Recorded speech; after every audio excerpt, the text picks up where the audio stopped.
ngap diang subhaya pi baro ki perlok ki bajupej bersengap ya ki kubor ha kan ka channel ha ka chingla kai FIFA Club World Cup annen kamit kata ka PSG persya ya ka Atletico Madrid ha bangi pai ha kan ka chingla kai ka PSG kelala ban pelimsuk ya ka Atletico Madrid tasau lanat gol ha pai kan chingla kai ka PSG kala klan bor sisa nomor tengah ka menit ka bakandai ka PS bakat kandai ka PSG kelala ban tap ya ka sikol lengba urus bat ha menit ke basau pesan ke PSG kalau laban tabiang sikol kata da uwi tinha ha menit ke basau pesan plus way berhadu benda waino ke kelas step ke PSG kalau tam da ar lanot gol ya ke Atletico Madrid habawan ban petang pat ya ke cinglekai ke menit ke PSG kalau laban tabiang sikol kata ha menit ke berapa nyo lingba umayulu ke PSG kelai lekai bahasa bat hadin ketu ke menit aswa ban waino ke cinglekai ke PSG kelala ban tabiang sikol lingba uli ha menit ke kandai po plus nyo lingba ke penalti te lingba kane ka gol ke baha tap ha kandai po plus nyo ke PSG kelala ban pelimsuk ya ke Atletico Madrid da saw lanot gol hadu banda waino ke cinglekai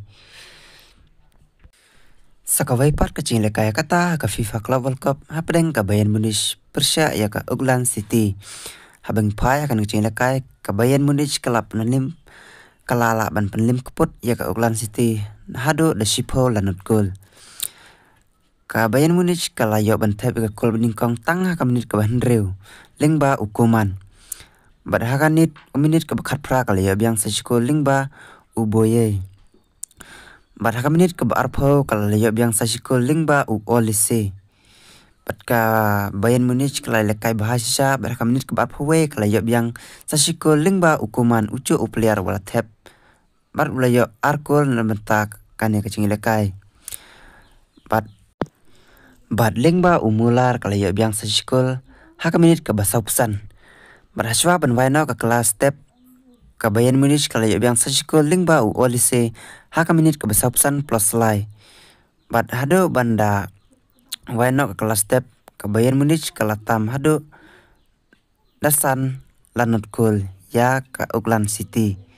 Habawan ban tempat ke kela menit kata ke Bayern Munich kalala melekai bahasa nomor kali ya biang sesikul haka menit ke bandru pesan lingba Musiala. Bad ke Bayern Munich kalau ya biang sesikol ha menit ke banyu pulai da ucu pliar lingba Musiala. Bad Musiala kan ka cingilaka ulah ya ban tap da ka hat-trick.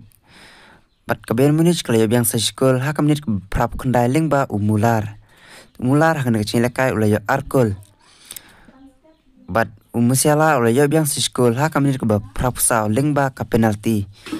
Hado benda waino ka cingilaka ha kan ka Bayern Munich persya ya ke Auckland City. Ka Bayern Munich kelala ban pelimsuk ya ke Auckland City da sipo lanot gol. Te perlok tangkum ta kubla sibun angit pelasang tu berngisi kendopat akawe ke video. Angkat parit ya pihak penyerap dan subscribe kubla sibun.